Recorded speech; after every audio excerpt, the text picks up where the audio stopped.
Batik, welcome.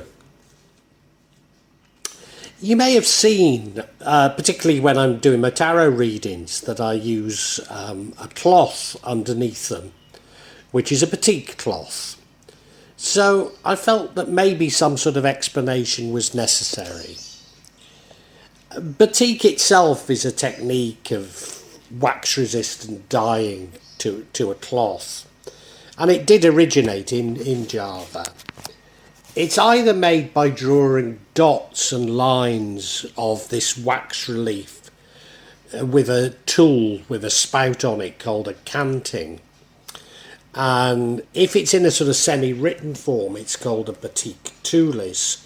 Or if more painted, sometimes they also use sticks and paintbrush, it's called a Batik Lukis. Or it can be done by printing with the resist with a copper stamp known as a chap, called Batik Chap. The applied wax, of course, resists the dyes and therefore allows the colour to be selectively applied to it by soaking the cloth in a colour. And then finally, there may be progressive stages of it, but finally removing the wax with boiling water. After probably repeated multiple colours are put onto it.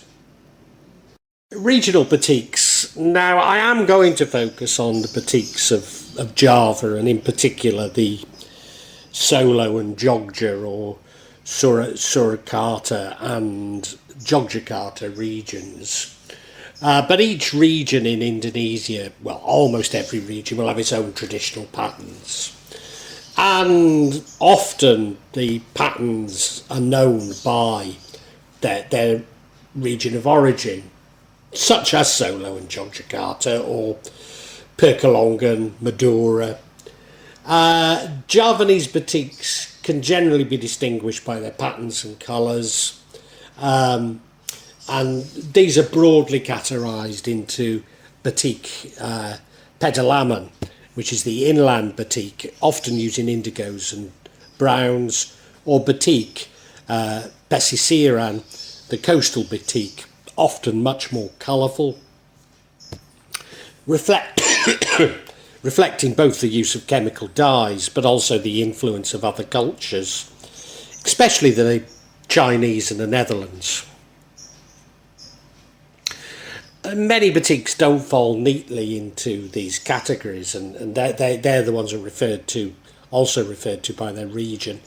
So you find batiks in Papua, and also in Jakarta, known as Betawi, after the Betawi people. In the 1920s, Javanese batik makers started migrating to the Malay Peninsula, Malaysia, southern Thailand, southern tip of Myanmar, and introduced the use of wax and copper blocks.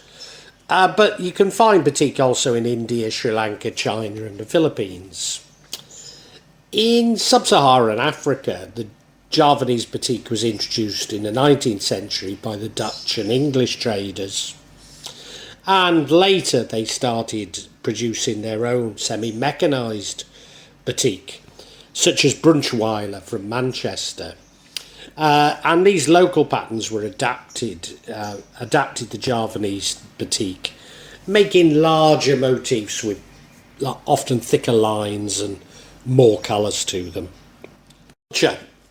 Well, I suppose the real reason why I want to talk about it is batik is central to Javanese culture, and the different patterns have different symbolic meanings. And it's a means of communication amongst the Javanese people. A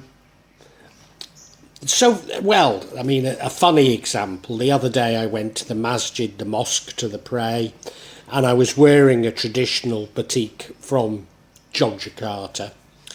And some girls spotted me, and I'd got my mask on, because we've had to wear masks for 2 years here.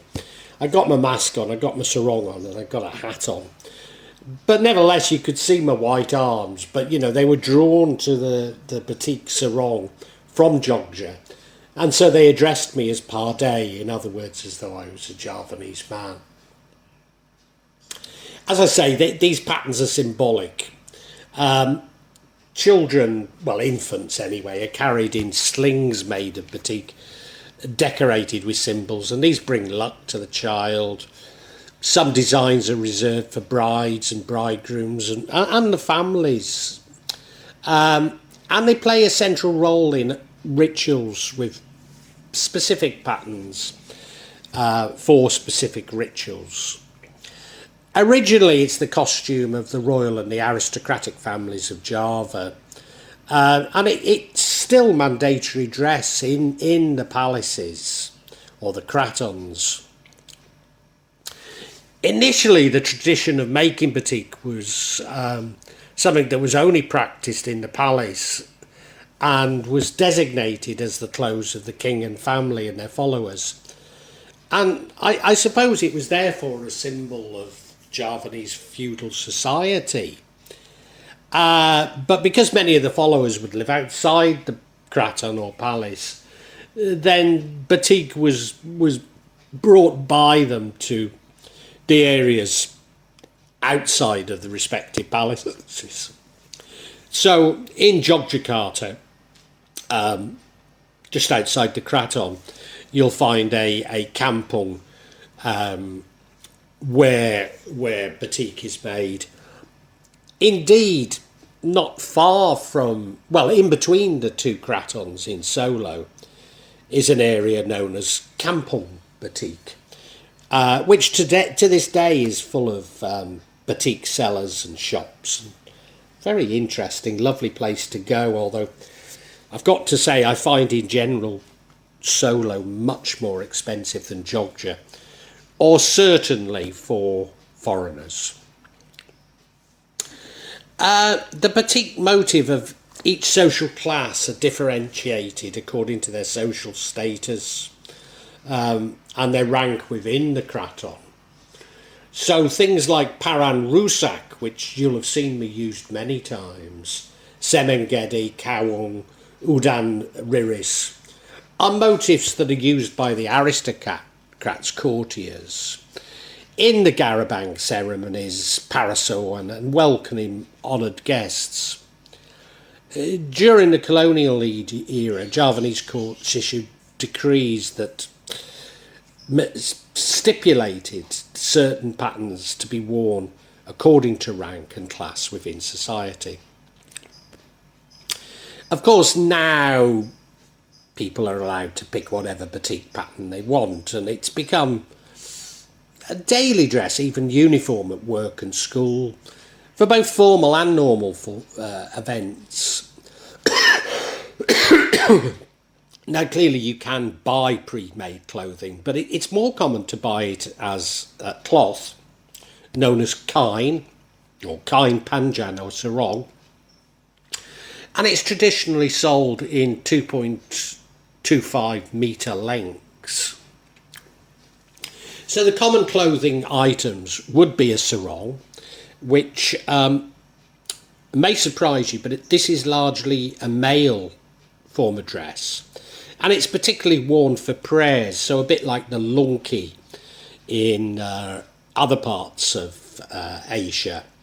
But unlike the lunki, it's not simply wrapped round, it's sewn into a tubular shape and stepped into. For more formal occasions, women will wear a sarong, but it's often tailored into a skirt or rok. Kameja, which is a shirt, which rather confusingly is commonly just called batik. And these are especially worn in offices on Fridays. Although where I live in Java, men will wear often poorly matching sarongs, so batik sarongs and batik kamejas to attend prayers. And then they're wrapped around the head in a headscarf, although in Java it's worn as a blankon, which is like a preformed turban. The birth ceremonies, mitoni tedaksiten. In Javanese tradition, when a mother is in the 7th month of her pregnancy, the Mitoni ceremony is held. And one of the things that they do is, in the ceremony, is the mother tries on 7 kabayas, that's the lace-like overshirt, and 7 batik cloths. The batik, it's very specific which batik it must be, because it has so much associated with it. And I suppose so that the baby has luck, or is given luck from Allah. So they must alternate wearing 6 batik cloths and 1 striped batik cloth. And it comes in an order. The last one being the striped one, the simple motif. So the first one is known as Wayu Tumarun motif, and this contains hope that the baby will be born in a good position. The Chakar motif, the motif which is expected to make the child diligent in seeking a living. The Udan Idris motif, to give the child a tough character. The Kestrian motif, that the child will be chivalrous. The Siddha Mukti motif, which you'll have seen me using, that the child's life will be good and honourable. And the Baban Angram motif, and that this symbolises a hen hatching, symbolising the mother's love for the child. And then the simple motif is the Lurik motif, which you'll see me using, just means striped. Its philosophy is that human life should be simple. But there's also another legend about it, that the 2 lines of the Lurik Lasam batik, the vertical lines, indicate the relationship between humans and Allah, and the horizontal lines indicating the relationship between humans and fellow humans. The wedding ceremonies, Siraman, Midanat Ronani, Akad and Panji. The Javanese wedding ceremony, certain batiks are reserved for the brides and grooms as well as their families. I mean, for our wedding, I mean, we didn't reserve particular designs, but we bought sarongs for the women and matching batik shirts for the men. So the tantrum motif, the flower motif in the shape of the sun, is used for the Midorani ceremony, which is the procession the night before the wedding, symbolising the last night before the child separates from parents. The motif is also used during the Panji ceremony, the procession when the bride and groom meet after being secluded by the parents of the bride and groom. And the tantrum motif means a symbol of love that will never end. When used by the parents of the bride and groom, it symbolises the love of the parents for the child, which will never end. Some of the motifs that can be used for weddings are the Gompel motif. Hopefully the bride and groom will get a blessing for the bright future. The Sidhu Ashi motif, hopefully the bride and groom will love each other. The Sidhu Luhur motif, hopefully the bride will have a noble and praiseworthy character.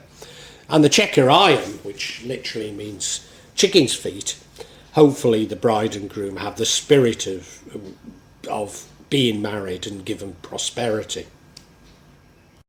And it'll come as no surprise that it's therefore also used as a funerary service, funerary ceremonies, Lubrum Leon. It's used to cover the body in what is known as a Lubrum Leon ceremony. And the batik motif symbolises grief. It's known as the Slobok motif. It's about the hope that the spirit will find a smooth and easy way to Allah. The word slobog is taken from the Javanese word lobok, which means loose. The motif's in a geometrical triangular shape and is usually black and white.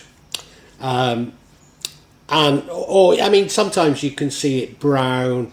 It's normally using a natural dye, which is called sogo. Although this tends to be much rarer these days. Normally a white shroud has replaced this, and the corpse is sewn up into this white shroud. Batik and magic.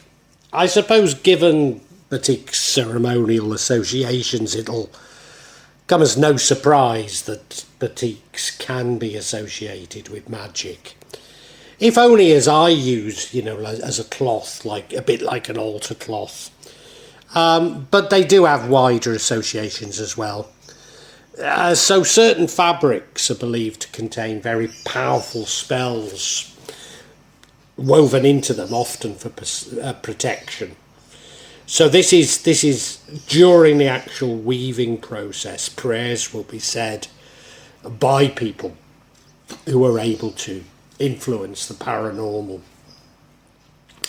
And I suppose some of the most sought after are those made by the Bedouin tribe, and they're a very seclusive tribe of people who live in the highlands on the borders of Banten and West Java.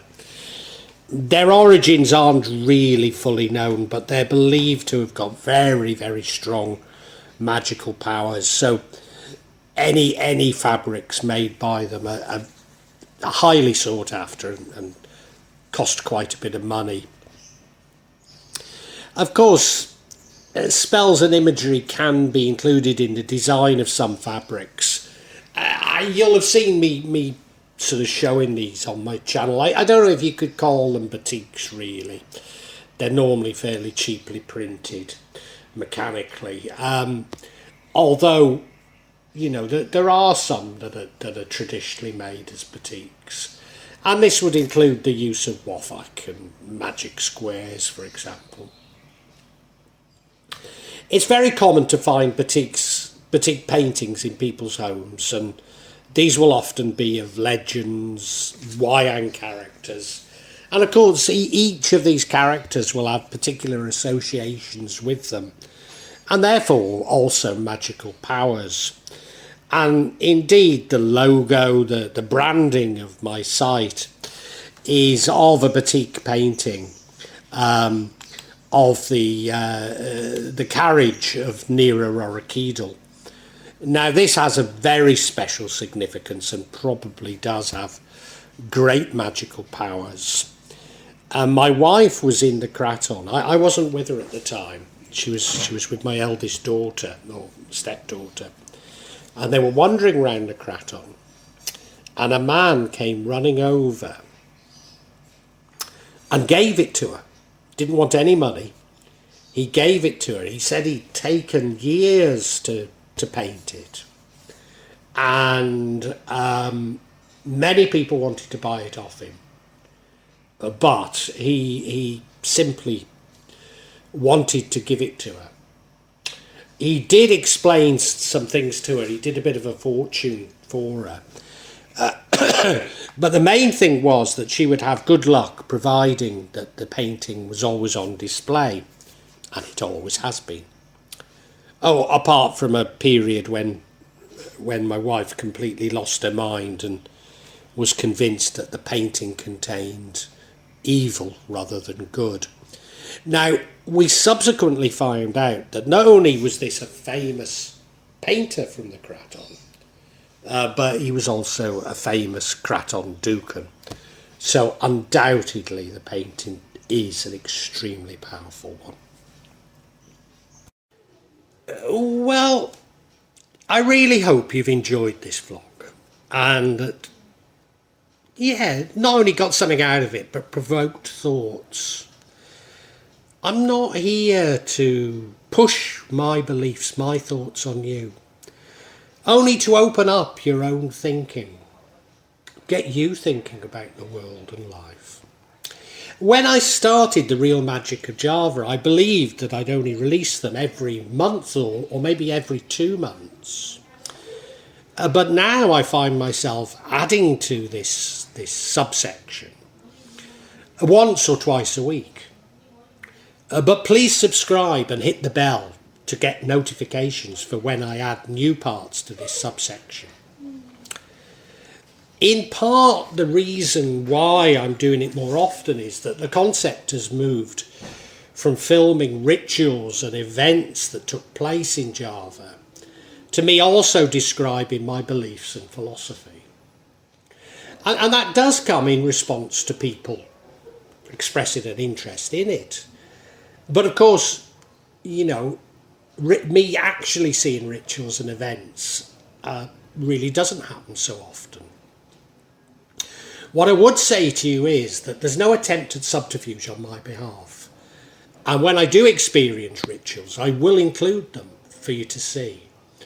And as I say, there's no way I'm trying to mislead you. And if I believe there is subterfuge, if I uncover it, I will point it out to you. I'm trying to be as honest as I can be. Now, please make comments, please ask questions, and I'll try to be as honest and open with you as I can be. Of course, there will be some of you who disagree with me, particularly when I talk in terms of my own beliefs, my own feelings. And, you know, you're welcome to alternative feelings, and we can agree to disagree. Sometimes I find that people on YouTube can be unnecessarily attacking and aggressive, and at times I don't restrain myself enough, and I apologise, but it's not my intention to put anybody down, you know. I know what I talk about can be emotive, and it can be challenging to your beliefs. But, you know, I'd love to enter an open discussion, a heartfelt discussion. But unfortunately, I often come across things that are, especially when people quote the scriptures to me, I've just no idea where it takes us, you know. Because I'm speaking from the heart, you know. I mean, you know, sorry, if you want to quote the scriptures at me, do so, but it doesn't have much impact on me, you know. I personally have no desire to impose my feelings on you, and I suppose when people try to do it to me, it washes off, you know. All I'm trying to do is I'm trying to share my feelings with you, and I'd love an open discussion on feelings. I really would love it, you know. And sorry if I don't always react as best I should. I try and cure this in myself, but I think this is part of the sort of narcissism of social media that I talk about so much in this subsection. So look, if you've enjoyed it, I really urge you to listen to other sections on this channel, particularly the 4 audio books that I've uploaded onto this channel. Yes, they are in a novel format, they are novels, but they go into much greater depth than my thoughts and feelings. Now, what I would say to you is these are sequential. So my thoughts and feelings develop as we go through each chapter and each book. So it does begin with 1.1, the Chinese cemetery. But, you know, hey, it's up to you. Feel free to dip in as you wish, as you want. And, you know, really heartfelt thanks for listening to this. And I really want to say a great big thank you, and God bless you.